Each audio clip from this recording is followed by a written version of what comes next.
Welcome! In this training module, we're going to get right into the heart of reliable scientific work, the tools, the substances, and the systems we use every single day. Mastering these principles is absolutely essential for making sure the data we produce has total quality and integrity. So, to make all these ideas really stick, we're not just going to talk theory. We're going to look at everything through the lens of a model organization, Apex Labs. You can think of this as our case study for how to apply these critical principles in a real-world, high-stakes lab. And this, right here, this is the whole ballgame. It is the why behind everything we're about to talk about. Every single procedure, every check, every record we keep, it all comes back to this one single mission, creating data that you can trust, 100%. So, here's a quick look at what's on the docket today. We'll kick things off with the physical equipment we use, then we'll move into the materials and reagents. After that, we'll get into how we prove everything is working right, we'll touch on the super important role of software, and then we'll wrap it all up by talking about your personal role in this whole system.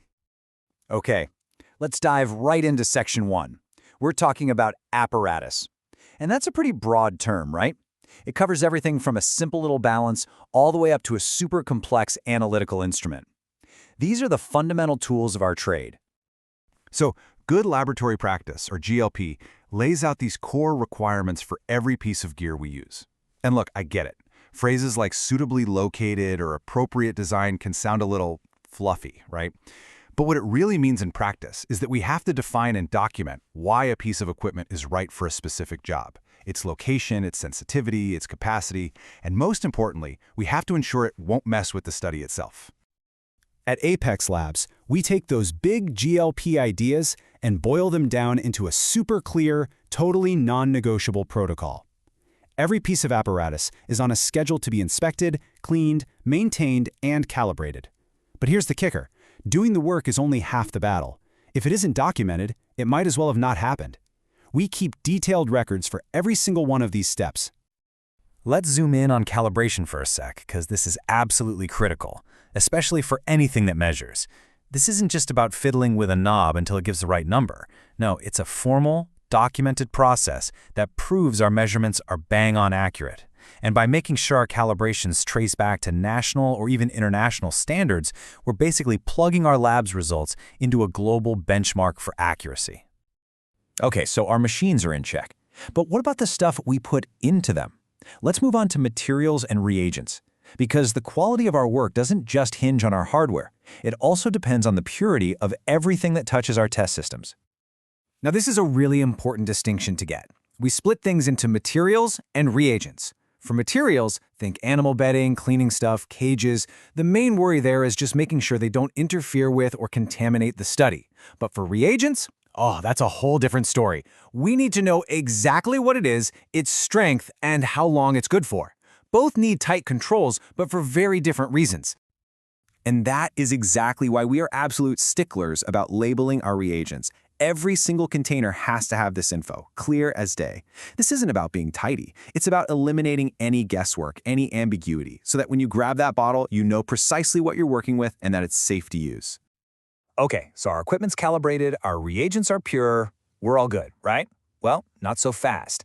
In a GLP world, it is not enough just to be correct. You have to be able to prove you're correct, with a paper trail to back it all up. And that brings us to what I like to call the Apex Labs mantra, demonstratably fit for purpose. It sounds simple, but man, it's a powerful idea. It means we have the cold, hard proof, the records, the certificates, the reports, to show that any given piece of equipment is absolutely suitable for the specific job we're asking it to do. Okay, let's play this out with a real-world scenario, something that happens all the time. You walk up to a lab balance to do its daily check, and it fails. It's reading outside the acceptable limits. So what do? The response has to be immediate and by the book. First, take it out of service. Second, slap a big ol' unfit for use label on it. But look closely. Step 3 is the absolute most critical part of this whole thing. We don't just fix it and move on. We must do a formal impact assessment. We have to ask the tough question, is any of the data we collected since the last good check now compromised? This is how we protect the integrity of the entire study. All right, let's shift gears a bit and talk about some of the most important apparatus in any modern lab. And it's the stuff that doesn't have any moving parts, our computer systems. And this is a really, really important connection to make in your head. In the world of GLP, that software you use to collect data, that computer system that stores it, it's all considered apparatus.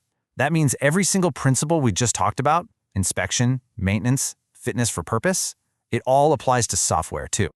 So, how do we prove a computer system is fit for purpose? Well, that process has a name: Computer System Validation, or CSV. And what it is really is the documented proof, the evidence, that a system does exactly what it's supposed to do, accurately and reliably every single time, without fail.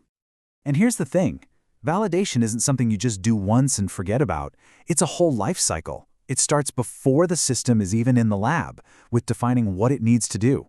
Then there's rigorous testing, and once it's up and running, we constantly monitor it and manage any changes. It's a process that covers the system from cradle to grave. Whew. Okay, we've covered a ton, from physical balances to complex software. But now let's talk about the final and honestly the most important piece of the quality puzzle: you. Look, if you take away only one thing today, let it be this: GLP isn't just a bunch of rules in a binder that some quality department worries about. It's a mindset. It's a personal responsibility.